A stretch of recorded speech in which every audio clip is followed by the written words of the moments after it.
Olá, amigos e amigas, Diácono Beto, Paróquia São Miguel Arcanjo, Arquidiocese de Maringá.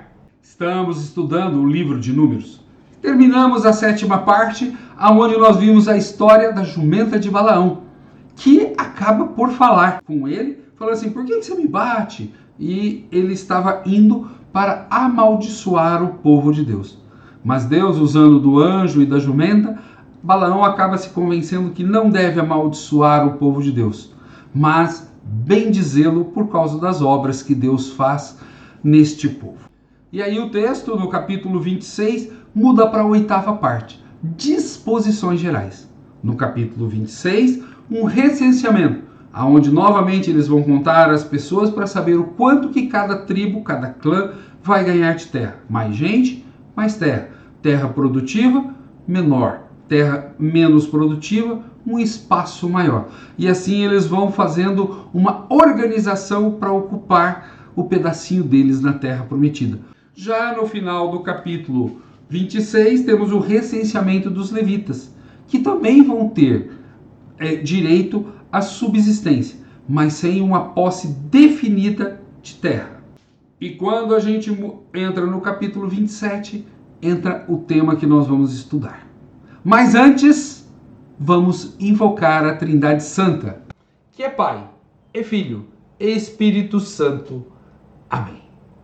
Quando você pega a sua Bíblia no capítulo 27, muda do recenseamento para a herança das filhas, já que a terra ela passava de geração por geração. E quando um homem não tinha filho, as mulheres também não podiam herdar o campo. Naquela região, era comum que as mulheres não tivessem personalidade jurídica. Então, quem não tem personalidade jurídica não pode ser dono da terra. As mulheres estavam sempre relacionadas ao seu pai, ao marido e aos filhos. Então, ela é filha do fulano de tal, esposa do ciclano de tal e mãe do beltrano, e sempre em relação a um homem e não a si mesma, porque ela não tem personalidade jurídica. Então ela não podia ser herdeira. Acontece que um caso é levado para Moisés. Capítulo 27, versículo 1. Vieram então as filhas de Salfade. Este era filho de Éfer, filho de Galaade, filho de Maquir, filho de Manassés, e era do clã de Manassés, filho de José. Estes são os nomes de suas filhas: Maala, Noa, Ecla, Melca e Tersa. Apresentaram-se diante de Moisés, diante de Eleazar, sacerdote, filho de Araão, que assumiu o sacerdócio, diante dos príncipes e de toda a comunidade, à entrada da tenda de reunião, e disseram: nosso pai morreu no deserto. Não era do grupo que se formou contra Yahvé. Ou seja, aqueles que se rebelaram o tempo todo, por causa de falta de comida, por falta de água, só reclamaram. Ele era do grupo de Coré. Morreu pelo seu próprio pecado e sem ter filhos. Por que haveria de desaparecer o nome do nosso pai do seu clã? Visto que ele não teve filhos, dai-nos uma propriedade no meio dos irmãos do nosso pai. Opa! As mulheres também querem ter dignidade de vida. Moisés levou o caso diante de Yahvé, e Yahvé falou a Moisés e disse: as filhas de Salfaade falaram corretamente, ou seja, elas têm razão. Dar-lhe-ás, portanto, uma propriedade que será a herança dela no meio dos irmãos do seu pai. Transmitirás a ela a herança do pai. Aqui, gente, nós temos algo inédito, uma nova lei, onde as mulheres passam a ter direito à herança. E aí o texto fala o quê? A sucessão da herança era o quê? Se um homem morre sem deixar filho, transmitirei a sua herança à sua filha. Se não tiver filho, disserei sua herança aos seus irmãos. Se não tiver irmão, aos irmãos do seu pai, os tios. Se seu pai não tiver irmãos, dareis a herança àquele do clã que é o parente mais próximo. Isso será um estatuto. Ou seja, uma lei para que a família não perca a posse da terra, já que é uma sociedade agrícola e eles precisam daquilo para sobreviver. Porém, vamos perceber algumas coisas. Cadê a esposa desse cara que morreu e que é mãe dessas 5 filhas? Ela não tem direito à herança, porque ela pode ser de outro clã. Se ela for de outro clã, a terra vai mudar de clã.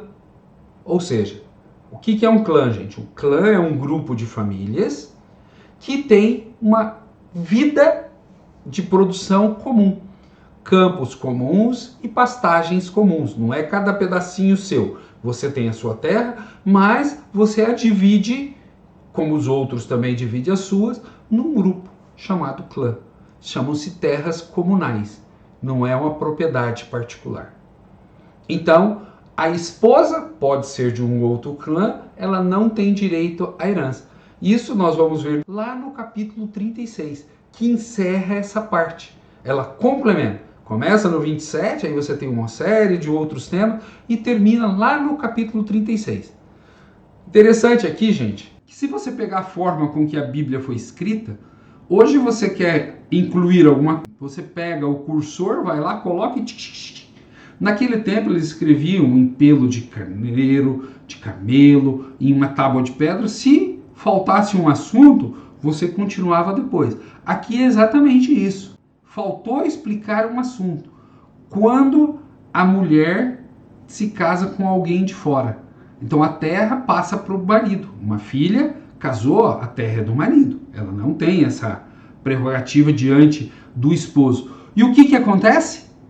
E se ele for de outro clã? Então lá no capítulo 36 vai falar o quê? Que ela só pode casar com alguém do próprio clã. Inclusive com uma diferença. Ela pode escolher, desde que seja do seu clã, para a terra não fugir do seu clã e acontecer de um clã crescer em terra e o outro diminuir. Então aqui nós temos toda essa parte que as mulheres passam a ter uma possibilidade de herança. Só que essa mulher que recebe a herança, ela tem que se casar com alguém para que ela tenha filho e o filho possa assumir a terra. Por isso o casamento dentro do próprio clã. Quando você pega a sua Bíblia lá no capítulo 36, vai estar exatamente isso. Yahvé ordenou que se desse a terra aos israelitas, repartindo-a por meio da sorte. Fala da herança da mulher. A partir da tribo da qual vão pertencer, será acrescida a parte que foi dada e será reduzida. Ou seja, uma tribo pode aumentar a sua parte e outra diminuir. E aí vai colocar o quê? O versículo 6 nos fala: eis que Yahvé ordena para as filhas de Salfate. Nós estamos falando lá do capítulo 27, que complementa no capítulo 36. Casar-se-ão com quem lhes agradar. Olha só, quando tem pai não tem essa opção, é o pai que escolhe o marido. Conquanto que se casem com alguém de um clã da tribo de seu pai, para a terra não mudar de clã. O capítulo 36 complementa o capítulo 27. Mas por que não colocaram junto? Porque tempos depois eles perceberam que a mulher podia se casar com alguém do clã diferente e a terra mudaria de clã. Então eles colocam isso daí no texto. Só que como era escrito e com tinta, não dava para ir lá e abrir um pedacinho e colocar. Como hoje nós fazemos ao digitar. Era escrito manualmente. Paulo também vai fazer isso. E eu não batizei ninguém nesse lugar. Aí ele fala umas outras coisas. Aí ele se lembra, a não ser o fulano e fulano e fulano. Lembrou depois, não deixou um espacinho para escrever. Bacana, né, gente? Vocês estão reparando como que o povo de Deus tem leis diferentes? Aqui, a herança das mulheres, o que não era comum naquela região. Continuemos juntos, porque estudar a palavra de Deus é sempre algo que nos traz novas possibilidades de interpretarmos a nossa realidade. Se você ainda não está inscrito em nosso canal, se inscreva. Se você já está inscrito, dê o seu positivinho, compartilhe com seus amigos, para que juntos possamos levar a palavra de Deus a mais pessoas. Paz e bem a todos e a todas.